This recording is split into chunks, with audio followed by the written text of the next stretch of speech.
Karena kita itu bujur hidup, bujur kita hidup di dunia ini artinya sesuai dengan perintah Allah Subhanahu wa taala, itu hanya bisa terjadi apabila kita bujur mengikuti Rasulullah. Jadi Rasulullah itu diulah oleh Allah sebagai ikutan, sebagai imam, sebagai contoh teladan. Jadi katakanlah kita bujur hidup tadi tanpa mempelajari dulu kayak apa garang Rasulullah. Ambilnya kita kada tahu kisah Rasulullah, jauh daripada kita, lalu kita lawan akal pikiran kita aja. Rasa cocok lawan akal kita gawi, rasa pas sudah rasa bujur rasa kita, lalu kita jalani. Nang jelas itu tak salah, karena sudah dipadahkan in kuntum tuhibbunallaha fattabi'uni yuhibbukumullah. Kalau hendak dicintai Allah, itu jalannya adalah mengikuti Rasulullah. Nah, lalu mengikuti tadi kayak apa? Kada kawa, amun kada tahu sejarah hidup kisah hidup Rasulullah. Jadi ketika kaum muslimin menjadikan Rasulullah itu sebagai ikutan, sebagai teladan bujur-bujur, pada saat itu mereka diberikan oleh Allah apa-apa yang sudah diberikan kepada Rasulullah dan sahabat-sahabatnya. Karena jalannya sama lawan jalan Nabi dan sahabat-sahabat. Jadi kalau orang Islam itu maju, orang Islam itu ditolong oleh Allah, orang Islam itu menguasai dunia, ditakuti oleh musuh-musuh Islam. Kayak itulah yang terjadi pada saat orang mengikuti Rasulullah. Tetapi ketika kebalikannya yang terjadi, umat Islam itu terpuruk, umat Islam itu dihinakan orang, dijajah orang, mundur. Itu penyebab utamanya adalah karena jalan kita sudah kada sesuai lagi dengan jalan Rasulullah. Jadi disinilah nang perlu pulang kita mempelajari kembali untuk membujurakan di mana-mana salahnya kita. Dan waya ini lah zaman waya ini diakui lah oleh ulama-ulama bahwa kita ini termasuk nang jauh tadi daripada jalan Rasulullah.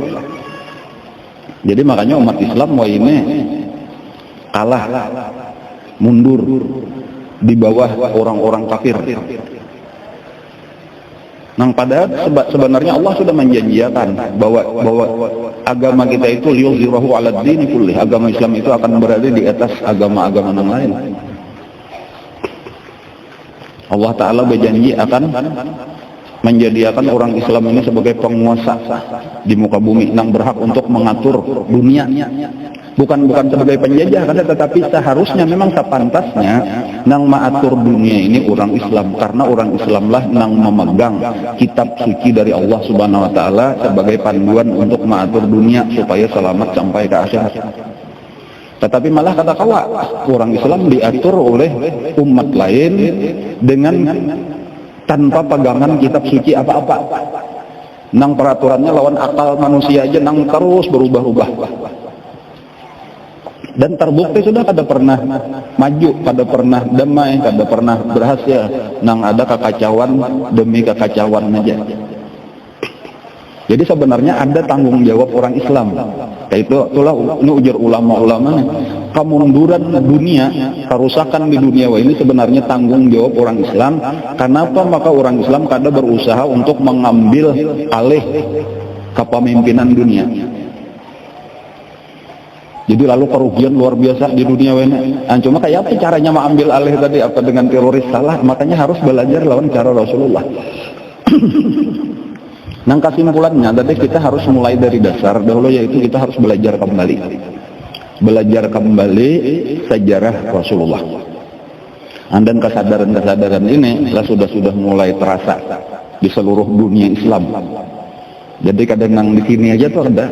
Ini sudah dimulai di dunia Islam, ngarnya tuh di mana-mana. Jadi sebagai contoh misalnya di Indonesia sendiri lah, itu sudah ada kelompok-kelompok ulama-ulama pemikir-pemikir Islam nang berkumpulan mempelajari kembali sirah nabawiyah. Bahkan orang-orang nang cinta lah lawan agamanya ini berkumpulan, karena ada ngarannya di Jakarta itu Akademi Sirah. Itu ada pelatih-pelatihnya, ada melajari khusus nang beberapa hari, ada 1,5 bulan, sebulan. Nah, itu kenapa nang dipelajari khusus mempelajari sirah nabawiyah supaya hidup kembali. Dan di lain-lain kayak itu juga, di negara-negara lain, di Arab Saudi ada, di Kuwait ada, dan ada tokoh-tokohnya itu. Nah, jadi ini termasuk kita pun karena ini bujur kayak itu dan ini memang penting, kita pun jangan sampai ketinggalan, harus kembali. Dan ini ujar ulama adalah sebenarnya awal-awal kebangkitan Islam. Jadi bilanya orang Islam mulai sadar, tak pikir hendak mulai mempelajari, dan bukan sekadar belajar kisah, tetapi kita ambil pelajaran, makanya kita terapkan di dalam kehidupan kita, maka Islam akan kembali bangkit. Dan maka nyamanlah berataan. Orang kafir tetap dengan agamanya, tetap apabila Islam nang maatur, ia merasa nyaman hidup di dalam peraturan agama Islam. Karena di dalam agama Islam itu kada ada lagi kejahatan, kada ada lagi kezaliman, kada ada kekerasan. Kenapa? Karena orang Islam itu takutan lawan Allah. Jadi kita mesti adil. Kada ada lagi nang kayak wayah ini kan istilahnya apa ya? Standar ganda. Ikan wah ini Amerika menguasai dunia. Amerika itu berisian standar ganda, ngarannya artinya apa? Kada sabuting ukuran hukum mandinya ketetapan bila inya pina mau untung akan inya boleh, bilanya anggaran kurang nang untung kada boleh. Jadi kada bujur kayak itu peraturan nang ada pamrih di balik sesuatu keputusan tuh ada nanggasan keuntungan, sama ada Islam kada ada. Kalau memang itu hukumnya kayak itu, karena agama ini milik Allah, bukan milik kita. Ala lillahi dinul khalis. Ketahuilah, milik Allah lah agama yang bersih ini. Jadi kita ini cuma sebagai pemeluk agama, pelaksana agama, bukan pemilik agama. Jadi nang arti pemilik dah, inyalah nang maatur. Kita ini sekadar melaksanakan aturannya. Adapun ketika kita nang maatur, nah ya tadi lawan akal pikiran kita lah, kita kan ada umpatan nang maatur Allah Ta'ala. Pelaksananya benar aja. Jadi kada ada istilah gesan keuntungan pribadi itu kada ada.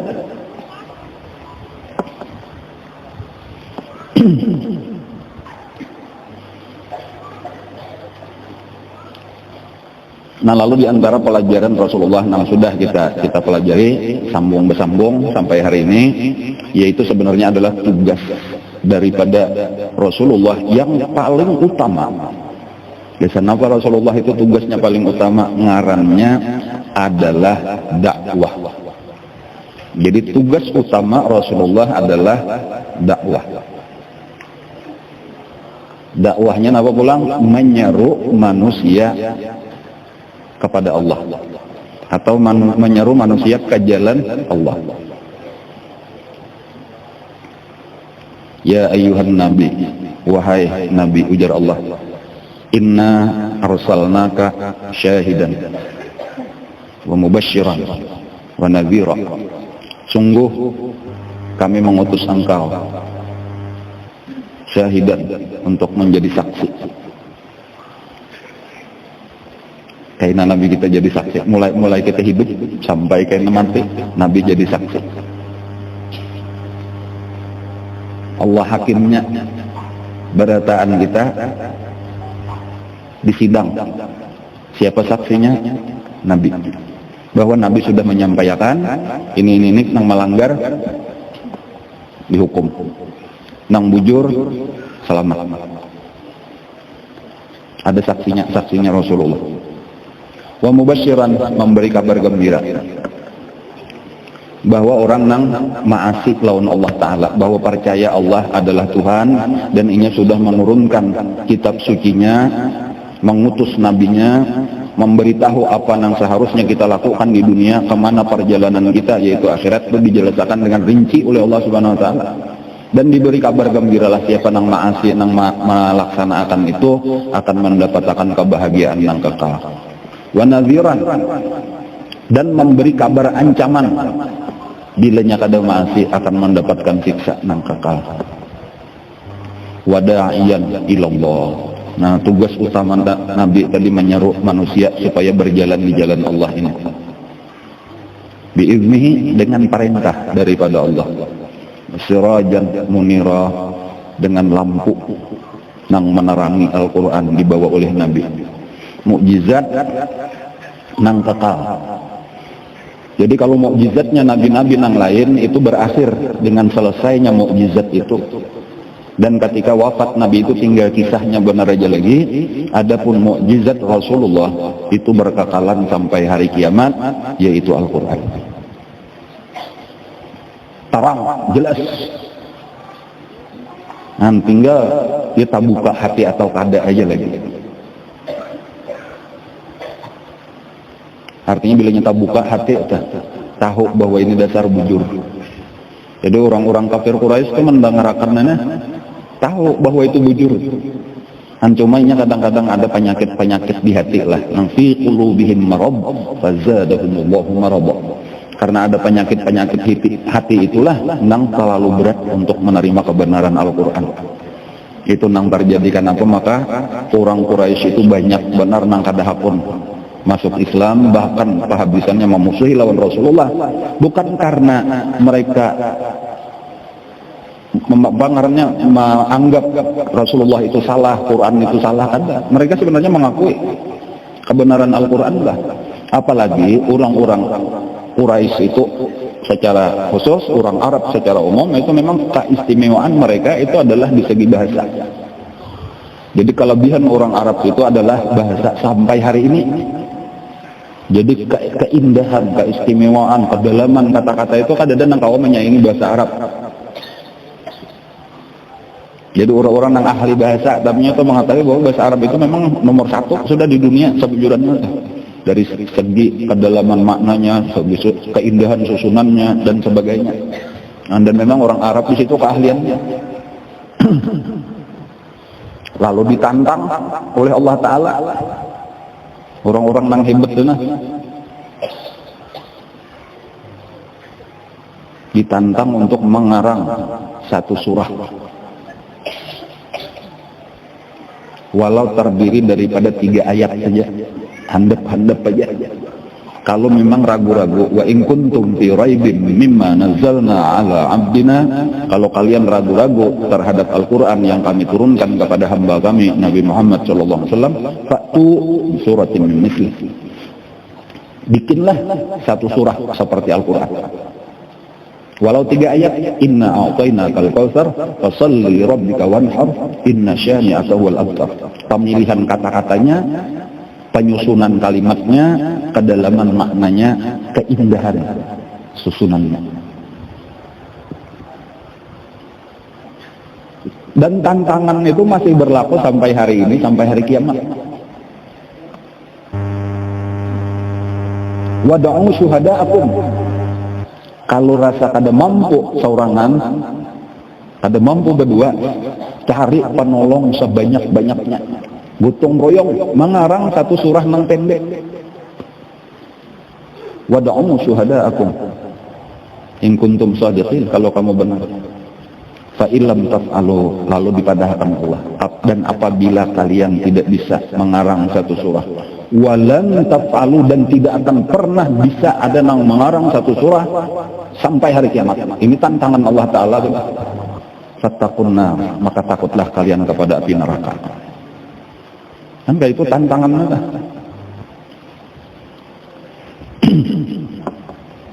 Allati waquduhan nas wal hijarah, yang disiapkan bahan bakarnya itu batu dan manusia dan batu. Wa'iddat lil kafirin, dipersiapkan untuk orang yang ingkar, orang yang kafir kepada Al-Quran, kafir kepada Nabi kita, kafir kadahapun memeluk agama Islam.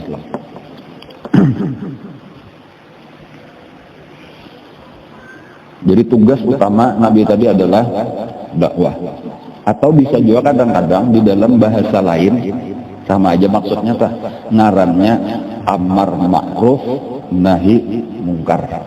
Sama aja amar ma'ruf nahi mungkar. Jadi menyuruh kepada kebaikan. Napa kebaikan? Iya, apa-apa nang disuruh Allah kan. Mencegah kemungkaran, apa-apa nang ngaran mungkar, ya apa-apa nang kada baik menurut Allah. lalu melajari manusia itu supaya manusia selamat. Tujuannya kayak itu aja. Lalu manusia terbagi, ada yang percaya, ada yang kada. Di antara pelajaran pulang lah kalau kita perhatikan, ini nang penting tadi kan daripada sejarah Nabi itu gesan kita mengambil pelajaran supaya kita meniru kelakuan Nabi. Itu tahapan-tahapan yang dilalui oleh Nabi mulai awal-awal menerima wahyu dan seterusnya, itu ada tahapan-tahapannya. Jadi bisa kita bagi oleh tahapan-tahapan itu. Yang pertama benar, Bismi rabbikal ladzi khalaq. Itu adalah Nabi kita itu menerima pendidikan ilmu langsung dari Allah Subhanahu wa ta'ala. Dan Nabi beribadah, ya ayyuhal muzammil qumil laila illa qalila nisfahu aw inqus minhu qalila. Dan itu persiapannya itu lawas. Makanya ada sasala antara Iqra dengan ya ayyuhal muddatsir, perintah untuk mulai berdakwah itu beberapa waktu. Ada yang memadahkan beberapa hari, ada yang beberapa bulan, bahkan ada yang memadahkan habis setahun. Cuma maksudnya pelajarannya yang penting itu adalah kita itu yang penting dulu membaiki diri kita masing-masing. Tugas utama kita itu dakwah tadi, amar ma'ruf nahi munkar, itu gesan diri kita aja dulu. Jadi paksa diri kita ini supaya mempelajari ilmu agama, paksa diri kita untuk melaksanakan ilmu agama. Itulah tugas kita yang paling penting. Jadi dakwah kita yang pertama adalah gesan diri kita seorang. Kayak itulah Nabi itu dipersiapkan. Kada mungkin Nabi kena membawa orang sementara sidin masih belum baik lagi, kada mungkin. Nah, jadi itu pelajarannya gesan kita tuh. Jadi yang pertama diri kita dulu. Jadi jangan kayak dakwah tadi, gesan siapa yang kita dakwahi? Diri kita masing-masing dulu. Jadi inilah sudah tanggung jawab kita. Itulah makanya ujar Nabi, kullukum ra'in wa kullukum mas'ulun an ra'iyati. Setiap kamu adalah pemimpin. Pemimpin apa ini? Padahal kita misalnya kada jadi apa-apa. Pemimpin apa? Kita ini pemimpin atas anggota badan kita. Jadi rakyat kita apa? Rakyat kita tangan kita, batis kita, mata kita, lidah kita, telinga kita, kemaluan kita, parut kita. Ini anggota badan kita, akal pikiran kita, hati kita. Inilah nang perlu kita urus. Kullukum ra'in wa kullukum mas'ulun an ra'iyatihi, dan kalian akan ditanya nanti pada hari kiamat bagaimana sudah memimpin. Dan lalu kemudian Nabi kita terutama sesudah perintah ya ayyuhal muddatsir qum fa'anzir, itu adalah menyeru keluarga sidin dan kakawanan sidin, orang-orang yang dekat. Jadi kayak itulah juga pelajarannya pula. Imbanya kita sudah kita mulailah, walaupun ya bertahap bang, itu kadang sampai baik benar tuh, ada cuma mulailah sudah kita mengaji, mulai kita nang biasa salah kita bujurakan, lalu mulailah kita berbawaan.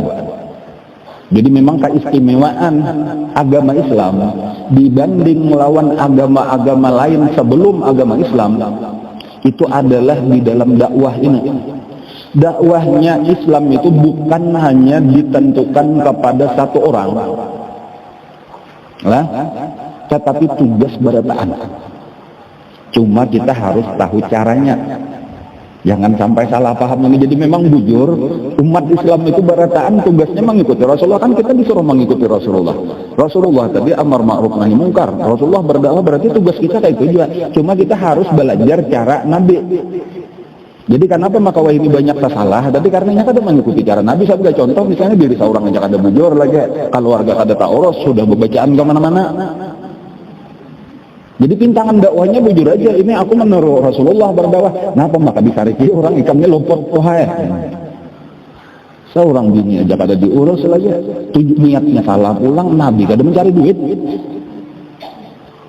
Seorang kemana-mana cara menghabisan mencari duit, dan disitulah salahnya dah. Tetapi memadahkan bahwa kada boleh berdakwah itu salah juga. Bahkan keistimewaan umat Islam dibanding agama lain ada dakwah.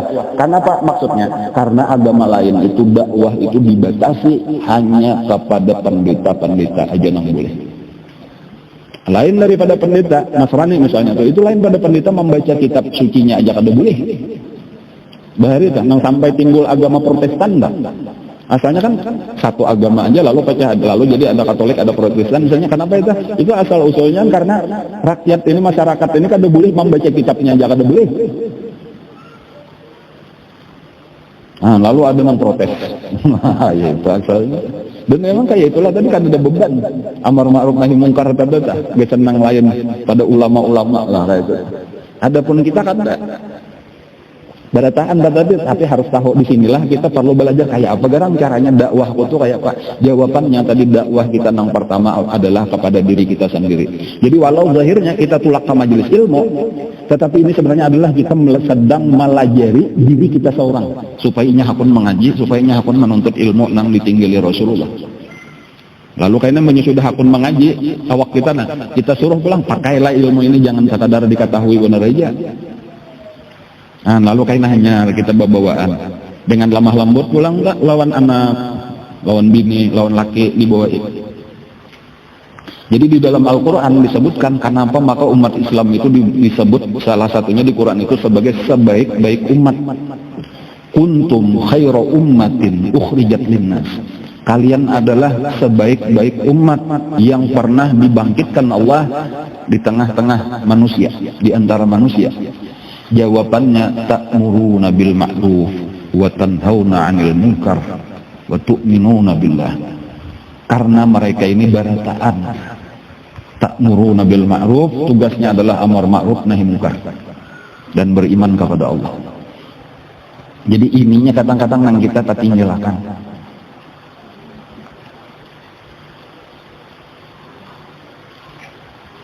Lalu dakwah ini salah satunya penyebab kemunduran orang Islam. Kenapa maka Islam itu sempat mundur benar? Karena memang dakwah kada tak urusi lagi, atau dakwahnya kada bujur lagi, kada mengikuti Rasulullah lagi.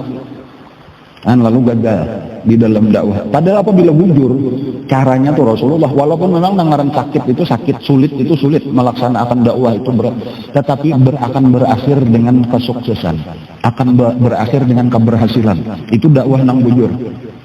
Jadi makanya di dalam Al-Quran juga kita perhatikan itu akhir daripada perjuangan Rasulullah napa? Idza jaa nasrullah. Karena sampai satu saat pertolongan Allah wal fatah dibukakan oleh Allah, wa ra'aitan nas yadkhuluna fi dinillahi afwaja. Kamu akan melihat manusia itu akan berbondong-bondong ke dalam agama Allah ini. Jadi kayak itulah dakwah nang bujur itu dijamin oleh Allah pasti akan sukses di akhir-akhirnya. Walaupun di awalnya memang berataan memerlukan perjuangan nang berat. Jadi kayak itulah kayaknya kita akan melihat ulama-ulama bahari nang bujur mengikuti Rasulullah, kayak itulah walau kesakitan, dan kita kada perlu jauh-jauh, kita sudah ada basian guru, seorang guru kita tuh kayak itu. Dan kita melihat wa ra'aitan nas yadkhuluna fi dinillahi afwaja.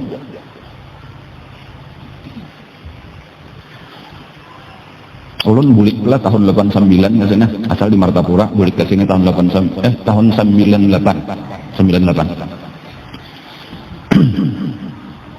Hari Sabtu kalau kada salah ke pengajian di Sokumpol tah. Bubuhan sini sebuah motor tolak motor kol di Binian.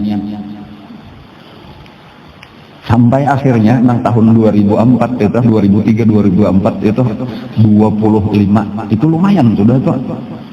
Dijejal pulang ujar atau di motor kol itu ada nang sampai Salawi jauh orangnya nih Binian tahun nang tolakan bubuhan kapuh. Artinya apa? Memang asalnya bebaya ada aja, tapi makin luas makin banyak, makin luas makin banyak, itu sampai kada mayu motornya lagi. Itu di daerah ini, apalagi amun dirantau habis tak sisanya nang sampai taksi pada sean tuh habis lah. Itu kita melihat toh itulah arti waraikan nas yadkhuluna fi dinillah. Bijakan apa? Karena itu pertolongan Allah akan terjadi.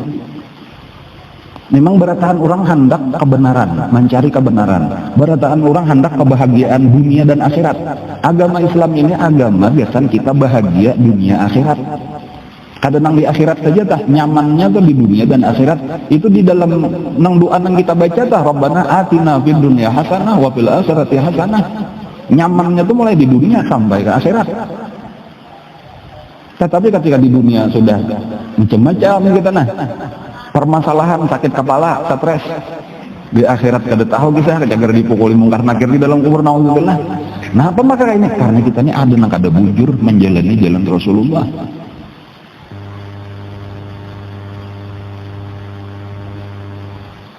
Nah, jadi disinilah tadi pentingnya belajar sirah nabawiyah. Mulailah dengan dakwah. Nah, tugas utama Nabi dakwah, mulailah dengan dakwah diri sendiri. Harus kita ikut berpartisipasi di dalam dakwah. Kemajuan Islam itu jakanya model kayak Nabi saurangan, berat kalau sulit. Tetapi ketika Nabi berdakwah kepada satu orang, dua orang, dan ini akan terus umpat juga pulang berdakwah. Nah, itulah sehingga tersebar, walaupun memang tantangannya luar biasa. Sulitnya luar biasa. 3 tahun Nabi kita berdakwah itu nang sembunyi-sembunyi itu ada yang memadahkan sekitar 40 atau kurang daripada 40, bahkan ada yang menyebutkan itu jumlahnya di dalam 3 tahun itu 30 aja. Itu di awal-awal. Tetapi karena kita sambil terus kita mempelajari ini akan melihat itu perkembangan pesatnya tuh di akhir-akhir umur Nabi kita. Kesuksesannya dalam tempo ya panjang, 23 tahun tuh lumayan lawas kayak itu. Tetapi amun kita mau ukur kemajuan agama Islam itu luar biasa, 23 tahun itu singkat.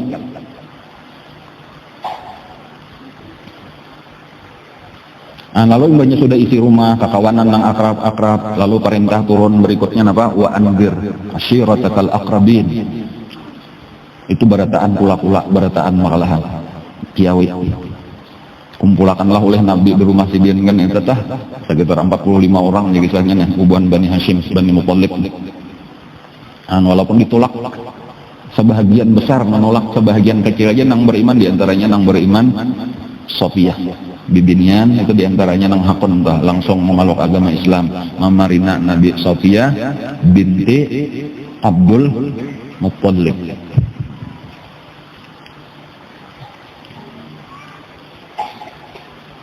Kawin lawan Awam, ngarannya Awam, lakinya Sofiyah itu Awam bintu Khuwailid. Awam bin Khuwailid berarti berdua bading lawan Siti Khadijah. Awam beisian anak Zubair. Jadi ada sahabat Nabi ngarannya Zubair ibnul Awam. Itu salah satu sahabat yang terdahulu masuk Islam juga, lawan bahkan terdahulu pada mama. Nah, Zubair ibnul Awam terdahulu pada mama. Di awal-awal itu kan ada kisah minggu tadi nang diseru oleh Sayyidina Abu Bakar Siddiq pulang banyak sudah masuk Islam, langsung mendatangi Sayyidina Utsman bin Affan, mendatangi Zubair ibnul Awam, Abdurrahman bin Auf. Zubair ibnul Awam ini kena kawin lawan Asma, Sayyidah Asma binti Abi Bakar, anak Sayyidina Abu Bakar, melahirkan Abdullah ibnu Zubair ibnul Awam. Ini tokoh-tokoh Islam dan tokoh-tokoh besar. Ada lagi nang beriman Sayyidina Ja'far bin Abi Thalib, anak daripada Abu Thalib. Ada penang lain ya sekedar tahu bener aja. Jadi memang dakwah tuh kada belaluan sukses kada. Pamulaan tuh tahbar dahulu, paling kada orang tahuan mendengar kabarnya barang dahulu. Nah, lalu kayaknya betundaan lah hidayah Allah Ta'ala tuh betundaan. Asalnya kada kepingin tuh kada tertarik, tapi kayaknya karena rancangan mendengar bahasannya kepingin. Nah, jadi kayak itulah yang penting sampaikan dahulu. Nah, lalu ketika turun ayat berikutnya, fasda bima tu'mar wa a'rid 'anil musyrikin inna kafainakal mustahzi'in. Sesudah 3 tahun secara sembunyi-sembunyi, lalu Nabi mulai menyebarkan dakwah itu secara terang-terangan. Jadi yang pertama tadi keluarga dikumpulkan.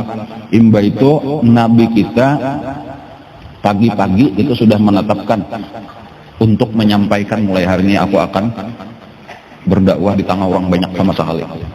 Lalu Nabi naik ke Gunung Safa pagi-pagi besukan sopat. Ada yang menyebutkan kah Jabal Abi Qubais, cuma yang lebih nyaman itu kita main nang ngaran Abi Qubais itu tinggi benar di atas istana lain itu. Itu nang karena berparakan aja antara Safa itu lawan Abi Qubais itu parak aja.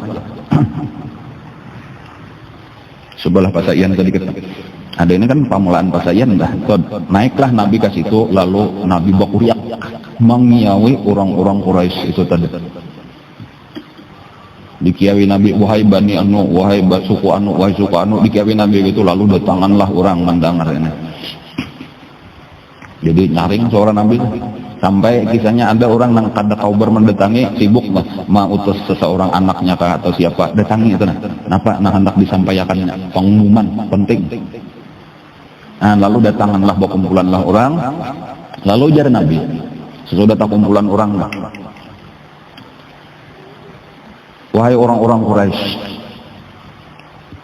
seandainya aku ini memadahkan lawan keberatan bahwa di sebelah gunung ini Nabi menunjuk ke Jabal Abi Qubais ada musuh sedang menyerang kita. Percayalah ya, percayalah lawan pandirkan. Aku memadahkan seandainya aku mana ada musuh tentara lagi hendak menyerang kita, percayalah ikan lawan pandiran kok. Karena ikan kada melihat pangbujur di sebelah gunung Abi Qubais itu ada atau kada ada. Ujar barataan kami percaya. Karena kami sudah tahu ikan kada pernah berdusta. Jadi kalau sekadar apapun yang disampaikan Nabi percaya. Yang tetapi disinilah masalahnya. Ketika Nabi memadahkan ini Rasulullah ilaikum, aku ini diutus oleh Allah kepada kalian, dan kita ini aku memberi kabar peringatan bahwa bilanya kada aku menyembah Allah Ta'ala, mengesahkan Allah ada di akhir, kita ini akan ke akhirat. Di akhirat cuma ada surga, cuma ada neraka. Ketika disampaikan itulah yang pertama benar menolak itu memarina Nabi seorang ngarannya Abu Lahab. Tabban ya kalau ya Muhammad, celakalah engkau wahai Muhammad, sairal yaum saharian alihadza jama'tana, untuk inikah engkau mengumpulkan. Lalu bubarlah orang, bahkan Abu Lahab mau usir, ayo belikan, sudah bubar, itu Abu Lahab.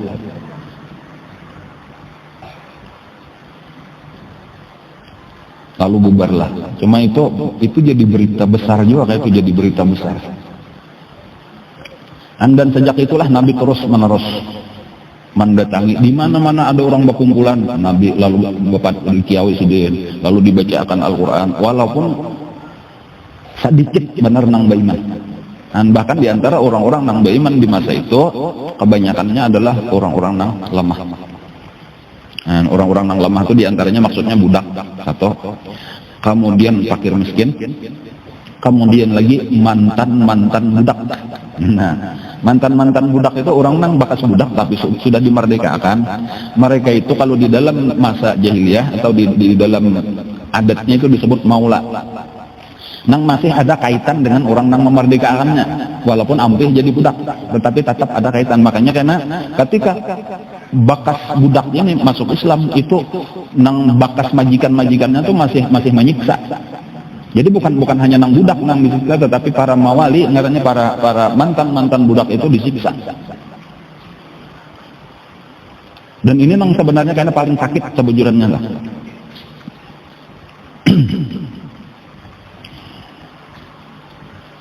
Kenapa? Karena budak-budak itu kebanyakan apabila disiksa itu Sayyidina Abu Bakar Siddiq lah nang memerdekakannya, ditukari Presiden dimerdekakan. Tetapi ketika nang disiksa itu bukan budak, kada kawan apa-apa. Sayyidina Abu Bakar Siddiq kada kawan apa, makanya diantaranya itu adalah Yasir, ngarannya adalah Yasir itu sekeluargaan itu masuk Islam, mantan budak, bukan budak lagi. Nah, tetapi bakas budak daripada Bani Makhzum, ngarannya lah Bani Makhzum ini ya sukunya Abu Jahal. Jadi Abu Jahal itu dari Bani Makhzum. Adapun Nabi kita itu dari Bani Hashim. Jadinya kelompok-kelompok suku aja kada ada rajanya, kada ada, cuma ini model berebut kekuasaan antara suku-suku. Dan yang paling mendekati lawan Bani Hashim, Bani Muthalib, karena itu adalah Bani Makhzum. Persaingan berat, cuma kalah Bani Makhzum nih, cuma jaka ranking 2 di Mekah Bani Makhzum.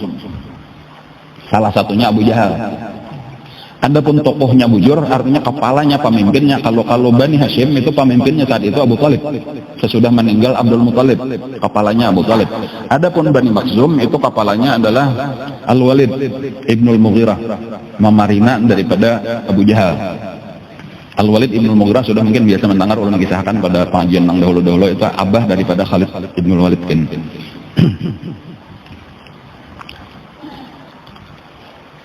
Itu disiksa luar biasa itu. Yasir tadilah lawan nang bini, ngaran bininya Sumayyah. Kemudian lawan anak nang masih remaja, ngarannya Ammar. Itu paling terkenal karena terkenalnya keluarga Yasir ini. Itu kada kawan apa-apa Sayyidina Abu Bakar Siddiq itu berucap disiksa luar biasa oleh Abu Jahal dan seluruh Bani Makhzum. Dan Sayyidina Abu Bakar Siddiq itu lewat di situ berucap, seandainya kalian ini budak, niscaya aku merdeka akan aku tukari. Cuma sayang kada budak di situ tadi ke anaknya. Nang Nabi pun melihat itu, Nabi lewat di situ melihat ini sedang dipasung, di tengah, dijemur, dipukuli. Ujar Nabi cuma kau memberi nasihat aja lagi, sabran ala Yasir fa inna mau'idakumul jannah. Sabarlah wahai keluarga Yasir, karena kalian dijanjikan masuk surga. Itu aja lagi nang Nabi kata kawarnya, aku kata kau menolong apa-apa, kada ada daya upaya apa-apa. Luar biasa kekejamannya dah, kejamnya siksaannya dah. Sumayyah itu nang pertama meninggal, mamanya Yasir itu Abu Jahal itu dengan tombaknya itu membunuh di kamaluannya itu sampai mati. Dan itu adalah asy-syahidah al-ula fil Islam. Wanita pertama nang mati syahid di dalam agama Islam ngarannya Sumayyah, Ummu Ammar. Sumayyah ibunya Ammar. Kemudian Hanyar nang kedua mati meninggal syahid juga hukumnya dah, yaitu Yasirnya tadi. Jadi nang laki tabibi, nang nomor satu nang bini Sumayyah. Lalu Ammar ini nang masih kakanakan lah lagi tuh, masih remaja ini. Itu nang disiksa luar biasa. Padahal ini kakanakan bener aja ini. Cuman ngaran Abu Jahal tadi, ujar Abu Jahal, pokoknya aku tetap siang malam saben hari kan kusiksa terus dan aku kada betah ambeh sampai ikam antara dua aja hakun memuji-muji Tuhan kami Lata, Uzza, Hubal, atau mencela Nabi Muhammad. Akhirnya kada tahan, Ammar nih kada tahan lagi, sakitan siksaannya luar biasa. Akhirnya hakun mencela Nabi kita dan memuji-muji patung tadi. Hanyar dilepas oleh Abu Jahal. Dan lalu datanglah kepada Nabi kita sambil menangis. Ulun marga kada tahan aja artinya. Nah disitulah turun ayat. Nang bahwasanya apa? Apabila orangnya beriman, hatinya tetap beriman, walau illa man ukriha wa qalbuhu mutmainnun bil iman. Kecuali orang yang dipaksa, sementara hatinya beriman, kada apa-apa itu kata-kata kafir itu keluar dari muntung, kada apa-apa. Apabila marga terpaksa, sementara di hatinya kada ada perubahan apa-apa, ini cinta luar biasa kepada Nabi, cuma kada tahan menahan siksaan. Itulah asbabun nuzul turunnya ayat nang illa man ukriha wa qalbuhu mutmainnun bil iman. Jadi boleh harusnya itu dari situ timbul hukum tadi itu. Jadi orang-orang yang kada tahan itu bisa aja ini pura-pura kada itu kembali murtad dari agama Islam, tetapi sebenarnya kada, disembunyikannya lah imannya. Tetapi nang kuat-kuat daripada orang Islam itu siap mati. Jadi ada beberapa orang yang meninggal selain daripada Ammar dan bininya tadi, siapa ngaran bininya tadi?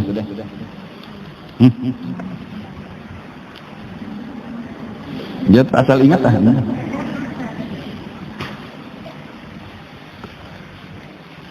Sumayyah.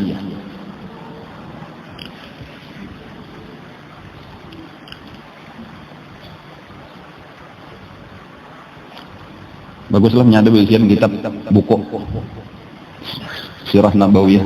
Ini kebetulan meminggu itu sabuting Ar-Rahiqul Makhtum ngarannya. Banyak mana buku-buku sirahnya banyak. Cuma ini salah satu nang Hanyar. Buku Hanyar. Kadang menang Hanyar benar ya. 40 tahun lah Hanyar dah. Umurnya dah. 30 pokoknya awal tahun 1400 Hijriah itu pernah Rabitah Alam Al-Islami itu mengadakan perlombaan mengarang Sirah Nabawiyah. Jadi sudah ada di awal abad ke-15 Hijriah sudah ada. Dan nomor 1 dapat juara 1. 150.000 rial hadiahnya pengarangan yang dapat. Safiur Rahman Al-Mubarakpuri orang India. Ini salah satu buku standar nih di orang-orang yang di Jakarta mempelajari sirah tadi itu salah satu buku standarnya. Murid-muridnya wajib membaca ini. Allah alam ada kata terjemahnya sudah ada tahu boleh jadi ada. Ar-Rahiqul Makhtum ngarannya bagus. Senang Arabnya kalau ada bisa.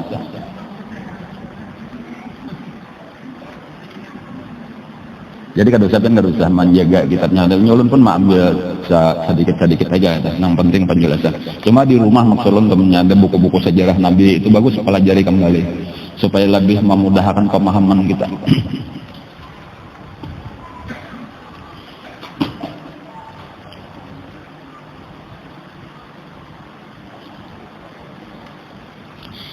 Di awal-awal lah banyak sudah Nabi mulai terang-terangan berdakwah, itu tentunya nang merasa terganggu itu tokoh-tokoh Quraisy.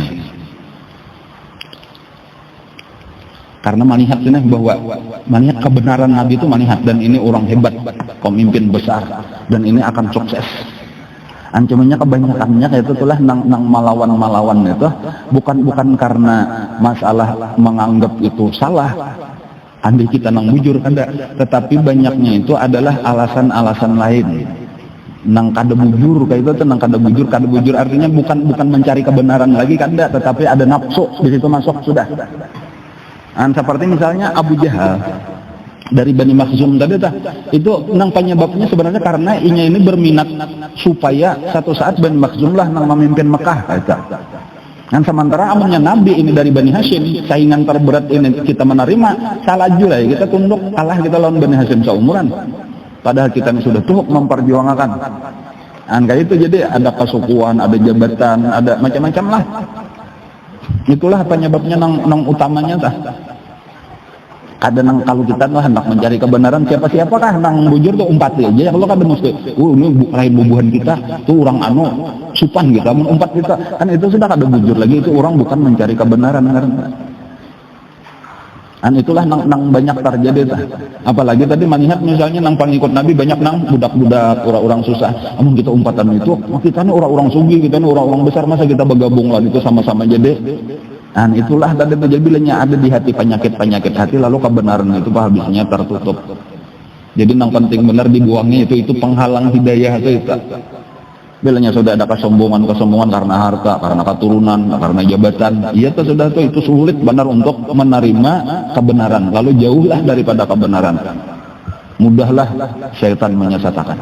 Dan itu berkelanjutan itu sampai hari kiamat. Jadi makanya sulit benar untuk menerima hidayah itu orang-orang nang terikat dengan kasugihannya. Jarang-jarang itu ada, atau orang yang berisian jabatan, orang yang dimuliakan, orang yang terkenal, jarang benar. Jaka bahasa kita ini hakun umpat mengaji. Karena melihat banyak yang susah-susah nang mengaji, kada ada berisian jabatan apa-apa, namanya kada ada nang terkenalnya. Jadi makanya pernah tuh bubuhan tokoh-tokoh nih berkumpulan, artinya kami apa nih masuk Islam, tapi syaratnya sebutin ulahakan majelis taklim biasa kami aja. Kami indah berkumpul bubuhan nang susah-susah buan Ammar tadi tak ada hakon. Tetapi Nabi dilajari oleh Allah ditagur, jangan lakon. Jangan kita kayak hendak masuk Islam bujur-bujur lah, umpat lawan orang banyak bergabung, hendak nang eksklusif terus dakawa. Karena Allah Ta'ala kada memandang dunianya, Allah Ta'ala memandang hatinya. Boleh jadi orang-orang nang hina inilah di dalam pandangan manusia, mereka lah orang-orang nang mulia di sisi Allah. Abdullah ibn Mas'ud misalnya tadilah orang susah, penggembala kambing, anak yatim, pulang lawan mama aja hidup gawian mama ambil upah, awak sudah kurus, halus pulang.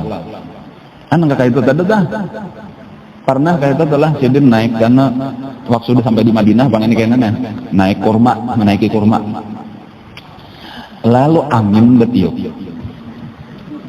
Lalu kelihatan landau sidin, orang kan bisa melihat landau sidin halus benar, kayak apa ya, kada tahu pokoknya halus benar, pokoknya kada tahan lagi tuh sahabat tuh kada tahan tatawaan melihat itu tuh.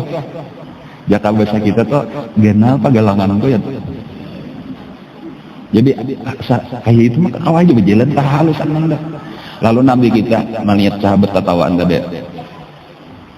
Kenapa aja Nabi malah tatawaan Nabi? Rasul cuma lihat aja landaunya Ibnu Mas'ud tuh halus bener.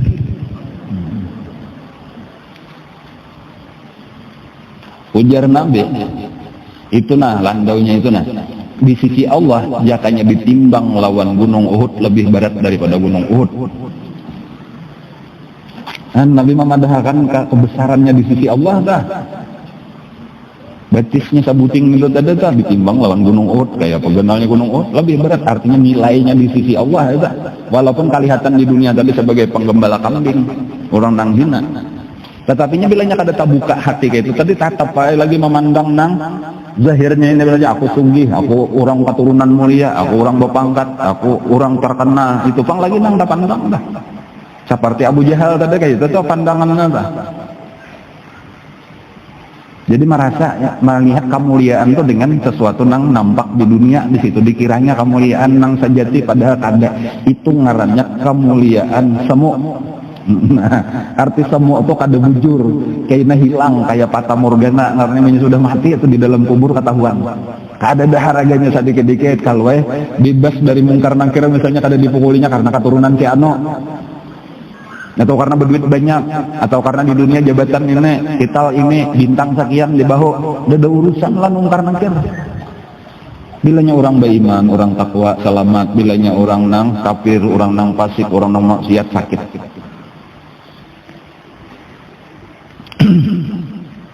Adapun orang fakir miskin tadi kenapa maka mudah masuk Islam karenanya memang penyakit itu. Kadada di hatinya dah penyakit sombong, tadi tuh kadada penyakit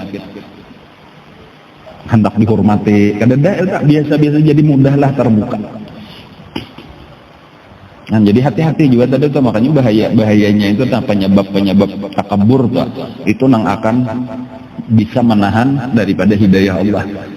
Jadi bukan berarti kada boleh kan misal keturunan kawalah kita membuangi keturunan mulia, bukan kita juga nambah anak, tapi jangan sampai itu menjadikan kita sombong sehingga hidayah kada masuk ke dalam dada kita. Atau harta, kada kawat ditolak dasar rajakinya banyak.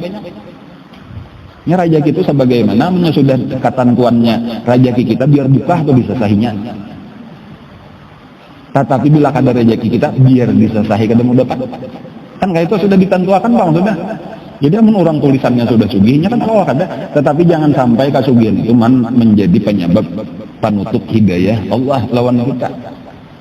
Kayak itulah jabatan, kayak itulah kemuliaan, popularitas macam-macam.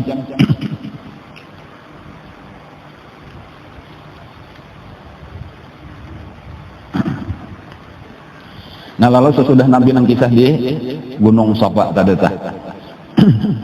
lalu Nabi mendatangi di mana-mana ada orang berkumpulan, disitulah didatangi. Dan pada saat itu sebenarnya sudah menjelang musim haji. Zaman itu ini tahun memasuki tahun keempat Hijriah. Jadi haji itu sudah ada sejak zaman dahulu. Kayak itu aja tuh, mulai zaman Nabi Ibrahim kan sudah tahu kita atau pemulaan yang memanggil di atas Ka'bah baqiya wa adzim bin nasi bil hajj ya'tuka rijalan wa ala kulli dhamir yatina min kulli fajjin amiq. Itu sudah ada mulai Nabi Ibrahim, dan itu bakat tarusannya, cuma kadada lagi syariat secara khusus di dalam agama Islam. Kayak itu juga zakat sudah ada aja, bilanya orang berisian harta tuh dibagi-bagi, cuma sekadar sakahendak seorang aja. Puasa sudah ada, sebetulnya bahkan sembahyang sudah ada, cuma kadada peraturannya nang tetap lagi. Itulah keadaan masa di Mekah. Karena peraturan-peraturannya nang terperinci. Kalau sembahyang sesudah Isra Mi'raj, puasa malah ketika sudah di Madinah, zakat di Madinah, haji sesudah Fathu Makkah.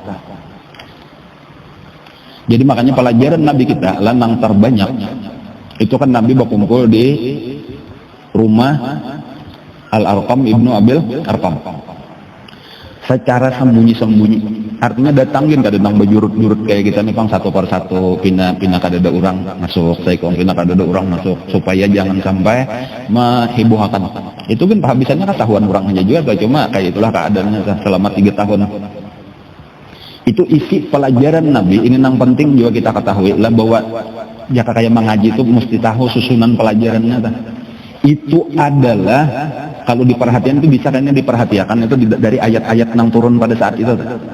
Itu isinya yang pertama masalah iman, yang kedua akhlak. Jadi kalau kata-kata guru isinya jarsidan gak itu aja ringkasnya selama di Makkah itu isinya tauhid lawan tasawuf. Kayak itu aja pelajarannya tuh, dan inilah yang terpenting ditanamkan. Jadi nang kayak apa gerang masalah iman misalnya adalah masalah iman itu kan sesuatu nang kada kawal kita lihat lawan mata kepala cuma kita wajib percaya.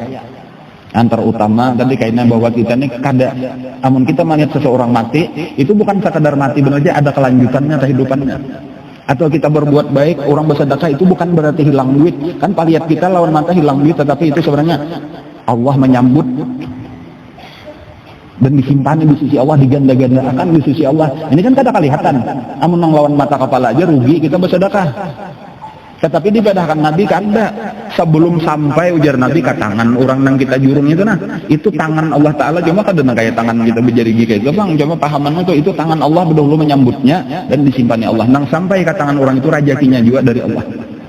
Jadi kada ada nang hilang dari kita tuh, kada ada aku mencari orang nang menerimanya nyaman-nyamannya, kada, itu rezekinya dari Allah. Adapun andiku ini kutitipakan lawan Allah gasan dikekalkan di akhirat dan digandakan. Nah kakak itu dilajari oleh Nabi kita. Jadi penekanan iman itu akhirnya kita itu urusan dunia ini kada sayang lagi, tahu tujuan hidup akhirat. Itu nang penting. Sebagai contoh misalnya lah di antara ayat Al-Qur'an nang awal-awal turun itu Wadduha. Surah Wadduha itu di antara awal-awal turun nang masih di dalam 3 tahun pertama tadi, itu salah satunya. Itu ketika Ummu Jamil, ngarannya lah Ummu Jamil itu bininya Abu Lahab. Ummu Jamil ngarannya. Ummu Jamil itu berdua banding lawan Abu Sufyan. Yang kada tapi hafal bener Jepang, cuma mana ingat-ingat saja tanya hubungan darah keluarganya entah anu aja tah. Jadi Ummu Jamil itu bin Harab, ya Abu Sufyan bin Harab.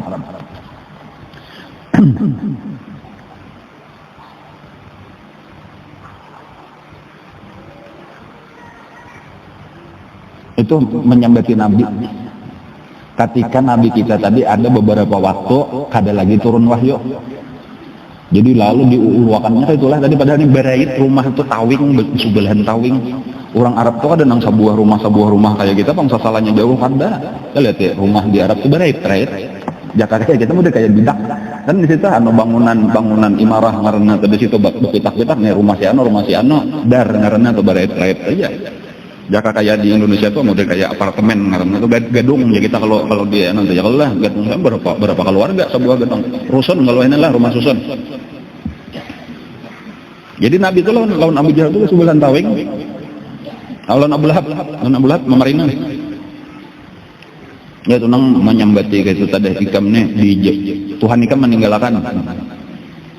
Kan dapat wahyu lagi, syaitan ikam kada nang ditangi lagi, anak Jibril dan syaitan. Lalu diantaranya turun ayat Wadduha. Ini setiap kali ada celaan, ada macam-macam, itu Nabi kada pernah menjawab. Selalu Allah Ta'ala yang menjawabkan. Jadi makanya kena ada asbabun nuzul, ngarannya salah satu ilmu yang penting di dalam agama Islam itu adalah asbabun nuzul, itu sebab-sebab turun ayat. Itu memudahkan kita untuk lebih memahami Al-Quran. Makanya salah satu syarat atau salah satu ilmu di dalam ulumut tafsir, artinya orang-orang yang boleh mentafsirkan Al-Quran itu salah satu ilmu yang wajib dimiliki adalah asbabun nuzul. Namun orang nggak ada tahu asbabun nuzul lalu memaham Quran seorang berbahaya. Nyak ada kayak itu pahamannya hadis itu kada apa ayat itu kada kayak itu. Nah jadi orang yang tahu asbabun nuzul itu mudah memaham. Walaupun ada lagi syarat-syarat yang lain, tentunya nang kada mesti menguasai bahasa Arab, ilmu alat macam-macam ilmu alat, ilmu nahwu saraf, balaghah, ilmu bayan, ilmu badi, ilmu ma'ani, ngarnya itu wajib dikuasai. Cuma salah satunya tadi asbabun nuzul.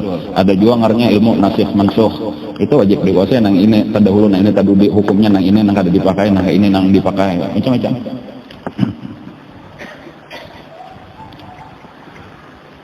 Nah lalu turun ayat tadi itu dipadahkan tadi ketika ada terputus wahyu beberapa waktu kada turun, lalu orang-orang Quraisy diantaranya tadi Ummu Jamil yang memadahkan tadi Tuhan ikam meninggalkan ikam. Syaitan ikam menjauhi ikam, pada anak lagi baparak manan Jibril pada syaitan. Lalu turun ayat Wadduha, demi waktu duha, wal laili idza saja, dan apabila malam telah gelap. Ma wadda'aka, tiada meninggalkan oleh Tuhan engkau, wa maqala, dan tiada menjauhi. Nah, jadi turun ayat itu bahwa Tuhan kada pernah meninggalkan Nabi, Tuhan kada pernah menjauhi Nabi. Allah selalu berserta Nabi kita. Ma wadda'aka rabbuka wa ma qala walal akhiratu khairul laka minal ula. Ini peringatan-peringatannya tuh jenisnya kayak itu, akhirat itu lebih baik bagi engkau daripada dunia. Jadi tujuannya tuh kasih bahwa tujuan kita ayolah biarlah disakiti orang macam-macam, karena setiap kesakitan daripada manusia itu berarti Tuhan Maha Pusakan dosa, meninggikan derajat. Sabar. Jadi makanya kenapa maka Nabi itu hilim dan tidak ada pernah melawan. Ini sabujiranya kalau kita lawan mata kepala, lawan akal pikiran, itu mesti stres, serangan bertubi-tubi dari segala arah. Tetapi ketika orang dengan iman memandangnya kata itu, ini sebenarnya nang ampun sutradara di balik semua kejadian itu Allah. La fa'ila illallah. Kita sudah belajar surat 20. Jadi ini alat-alat Allah dasar mau uji kita, dasar meninggikan derajat, memberi pahala yang banyak, menghapuskan dosa, meninggikan derajat. Jadi sudah tenang saja, kada memandang sebagai Abu Lahab jahat benar, Abu Jahal jahat benar, kata kayak itu tah. Jadi Nabi kita cuma Allah kayaknya nang membela dah untuk memadahkan kebenarannya. Jadi setiap ada celaan dan sebagainya, tuduhan dan sebagainya itu Allah nang menurunkan ayat. Walal akhiratu khairul laka minal ula. Akhirat itu lebih baik bagi engkau daripada dunia. Wala sawfa yu'tika rabbuka fatarda. Sungguh Allah akan memberikan kepada engkau apa yang engkau kehendaki sampai engkau puas. Itu janji-janji Allah lawan Nabi kita itu kayaknya ikam akan diberi Allah apa aja sampai ikam merasa puas. Pada waktu ayat itu turun ujar Nabi, wala arda wa ahadun min ummati dakhalan nar. Nang ulun kada ridha, nang ulun kada puas kalau ada satu orang aja lagi daripada umat ulun nang masuk neraka. Itu nang ujar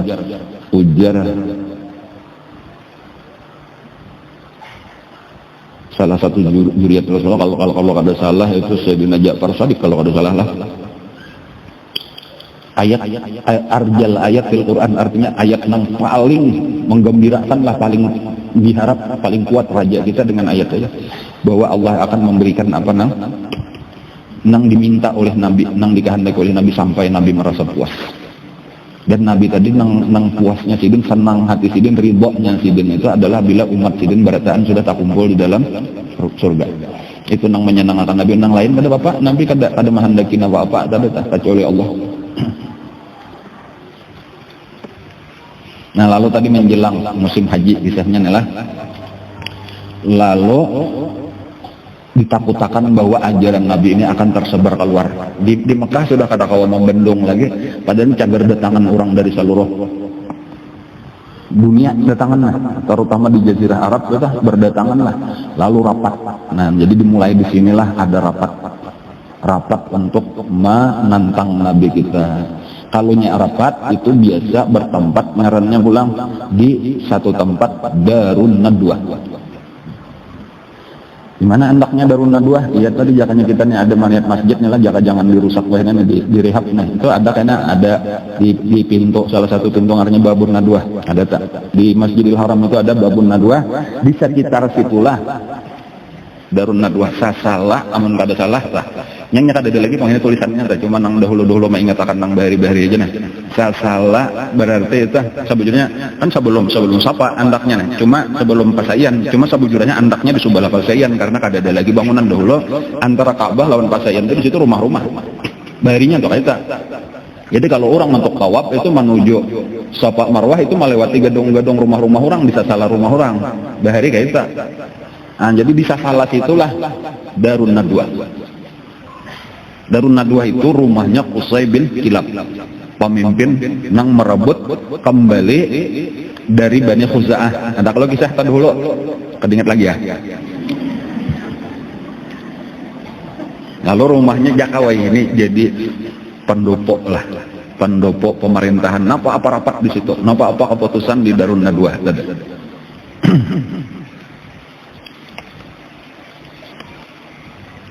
Rumahnya Qusay bin Kilab. Itu salah satu jadilah orang Quraisy itu berbagi kekuasaan tuh berbagi, jadi kada ada raja kada ada, tetapi masing-masing menguasai satu bagian.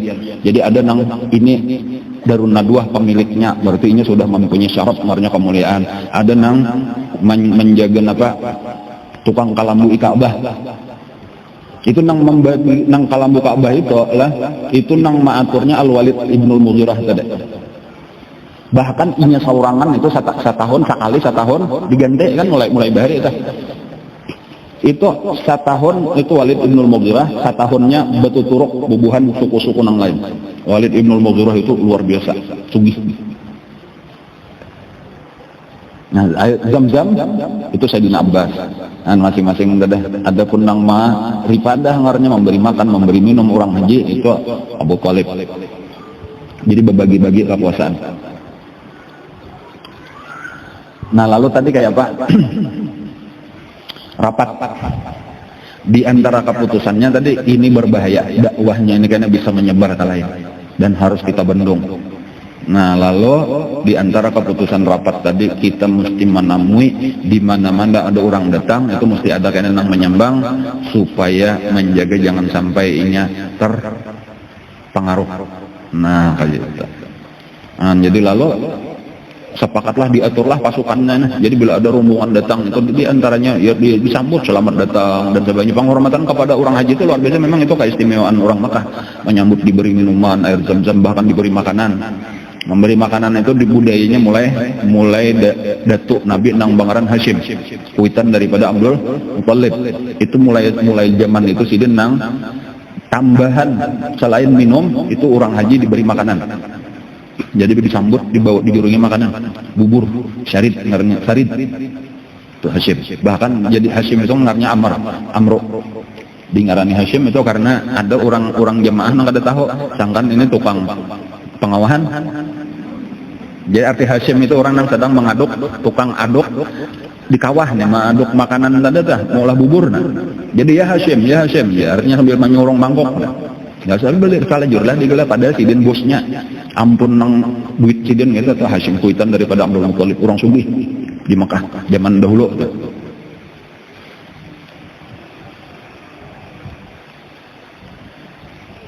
Mamanya dari Bani Najjar.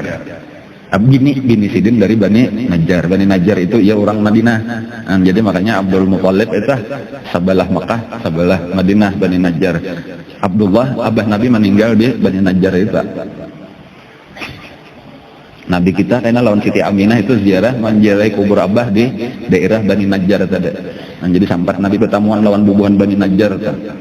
Sampai ujar Nabi, aku belajar bakunyong, aku di Madinah lawan sapupu-sapupu di Madinah lagi halus.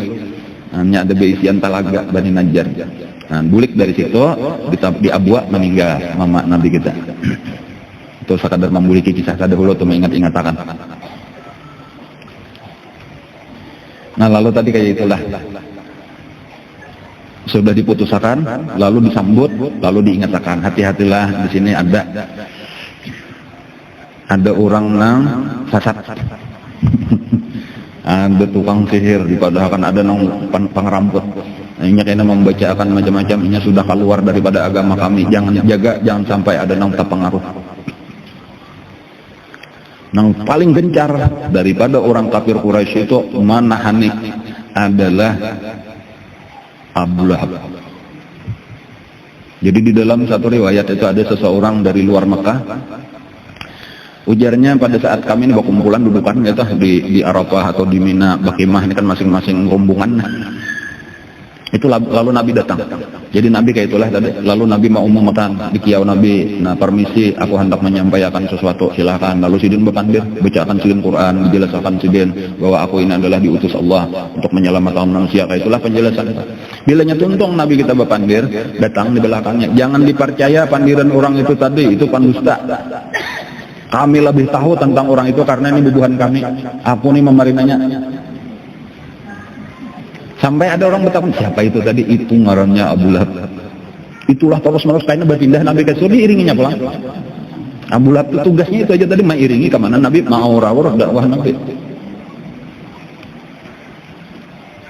Itu salah satu mukjizat Al-Quran lah, salah satu mukjizat Al-Quran pulang. Itu memberitahu nang akan datang terjadi, dan setiap nang diberitahu pasti terjadi. Jadi sebagai contoh, Abu Lahab itu kan ada turun ayat tentang Abu Lahab itu, tabat yada abi lahabi wa tab. Celakalah kedua tangan Abu Lahab. Itu kedua tangan tuh maksudnya disebut sebahagian dikehendaki keseluruhan. Abu Lahab tuh celaka saikungan. Dan celakalah ia, diulangi lagi, tabbat yada Abi Lahabiw wa tabba, dan celakalah Abu Lahabnya. Ma aghna anhu maluhu, tiada mengkayakan dia hartanya. Hartanya banyak tetapi sedikit kada membantu hartanya itu lawan dirinya, baik di dunia atau di akhirat. Wa ma kasab, dan apapun yang diusahakannya termasuk anak-anaknya. Banyak anak-anak Abu Lahab, nggak ada manfaatnya. Di antaranya dua orang sudah kita ketahui pernah jadi minantu Nabi satu mat, Utbah lawan Utaibah. Wa imra'atuhu Ummu Jamil hammalatal hatab, nang membawa di bahunya itu membawa hatab, kayu nang baduri, gasan diandak di jalan Nabi, di halaman Nabi, dihambur di halaman Nabi. Di hablum min masad, karena di gulunya itu akan ada tali nang berpintal. Itu pemberitahuan bahwa Abu Lahab dan bininya cagar masuk neraka. Dan itu terjadi, artinya apa? Abu Lahab itu salajur sampai mati kafir. Jakanya nyembah Islam berarti salah Quran. Jadi masih hidup, masih segar bugar, Abu Lahabnya sudah dipandang cagar masuk neraka. Dan itu banyak tuh di Quran kayak itu.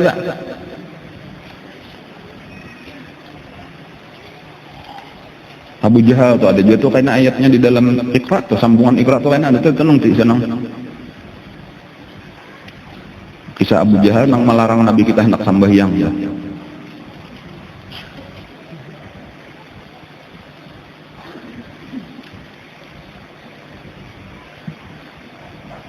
Abu Jahal itu ada apa, Abu Lahab tadi ada kalau kisah matinya sudah pernah ulun kisahkan kan karena penyakit menular. Nang sampai anak-anaknya aja kada ada hendak berdiam di rumah lagi. Kan kayak itu, jadi hartanya kada ada menolong, anak-anaknya tuh kada ada nang menolongnya. Itulah nang ngaran abtar. Inna syani'aka wal abtar. Ini riwayatnya itu ayat inna a'tayna itu ada nang memadahkan di Mekah, ada nang memadahkan di Madinah. Kalau nya di Mekah ya hubungannya tadi lawan kematian anak Nabi Abdullah. Adapun di Madinah, jadi boleh jadi dua kali turun lah, turun sekali di Mekah, turun sekali di Madinah, ayatnya itu juga. Jadi makanya kalau di dalam Al-Quran itu inna a'tayna itu ayatnya Makkiyah, Madaniyah, yaitu artinya ulama khilaf, ada nama memadahan di Mekah, ada nama memadahan di Madinah. Nah, tapi lebih terkenal memang di Madinah. Tetapi kalau kita melihat anunya itu Makkiyah ya, tulisannya itu berarti turun di Mekah itu hubungannya ketika Nabi kematian salah satu anak Sidin. Nah, ketika di Mekah itu nang meninggal Abdullah. Adapun ketika di Madinah itu nang meninggal Ibrahim daripada Mariatul Qibtiyah. Dan cuma pada saat kematian anak Nabi nang laki-laki itulah orang-orang kafir ya diantaranya Ummu Jamil tadi, Abu Lahab tadi itu memadahkan Nabi kita itu abtar. Batara Muhammad ya, arti abtar itu putus keturunannya, kada ada cagar baka turunan lagi kan, lalakian kada ada lagi bang, anak lalakian meninggal, nah ada bibinian aja. Lalu dipaturun ayat, Nabi kada pernah melawan, tapi itu ayat Allah menurunkan inna a'tainakal kautsar, sesungguhnya kami memberikan kepada engkau al-kautsar. Al-kautsar itu bisa diartikan karena telaga di akhirat. Itu nang masyhurnya. Tetapi kalau pandangan secara bahasa itu kebaikan atau kenikmatan yang sangat banyak. Termasuk juriat nang sangat banyak, keturunan nang banyak. Jadi artinya kada bujur bahwa ikam ini kada bejuriat lagi kan, kada bujur. Aku memberi ikam saling banyakkan kan. Jadi gunanya keturunan itu adalah menolong kita mulai di dunia sampai kayaknya kita di dalam kubur, pahala terus mengalirkan anak-anak itu. Nabi akan mendapatkan itu. Jadi kebaikan itu akan didapat Nabi mulai di dunia, itu pertolongan sahabat-sahabat sidin banyak, anak cucu sidin banyak, karena dari ujar Nabi kita kan zuriatku itu bukan diandak di tulang sulbiku, zuriatku nang banyak itu diandak Allah di tulang sulbi Ali. Jadi seluruh zuriat Nabi itu ahlul bait itu nang sampai hari ini tuh anak-anak cucu Nabi karena itu, jadi sangat banyak. Inna a'tainakal kautsar fasholli li rabbik wanhar. Sembahyanglah dan berkorbanlah. Inna syani'aka, sesungguhnya orang-orang yang mencela engkau huwal abtar, mereka itu nang putus keturunan. Jadi contohnya tadi Abu Lahab mulai di dunia sudah saikong kada, dan anaknya baku kumpul aja kada hakon. Jadi berduaan lawan bini Ummu Jamil tadi tuh, dan Ummu Jamil pun akhirnya kajankitannya juga sama matinya lawan Abu Lahab. Sampai ketika sudah mati itu kada denah konon datangi. Sampai buruk. Baunya luar biasa. Nah ketika sudah berbau itulah orang-orang di Makkah itu mendatangi anak-anaknya. Ayo pang kayak apa tuh nah, Abah Hikam, Mama Hikam tuh nah. Mengganggu kami baunya. Ujar nah anak kami takutan juga. Kalau pindah kejangkitannya juga. Akhirnya mereka itu datang dengan membawa kayu nang panjang, ditabuk jauh-jauh di rumah itu juga, ditabuk di rumah itu juga. Lalu dengan kayu tadi ditunjul sampai tercabur ke dalam lubangnya. Dan kayak itu anaknya. Celakanya Abu Lahab itu. Kelihatan mulai di dunia sudah siksaan Allah.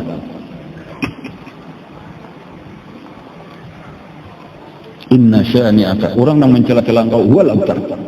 Jadi di dunia sudah kayak kada ada bisian anak lagi, kada ada nomor harapan lagi, di akhirat mah makinnya kayak apa? Siapa yang menolongi lagi? Kada ada pahala datang di mana pahala lagi, nya putus.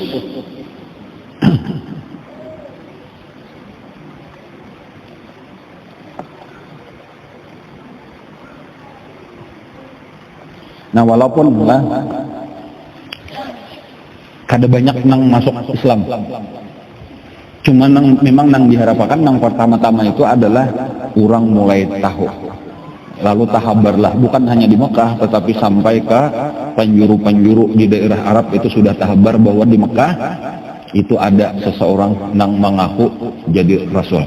Dan ini membawa agama nang hanyar, membawa kitab suci nang hanyar, ngarannya Muhammad bin Abdullah. Dan kemudian kitab sucinya Al-Quran.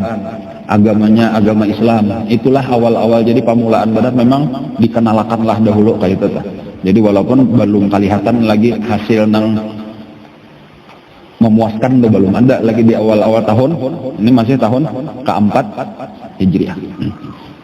Dan mulai disitulah sudah tadi mulai kesakitan terjadi.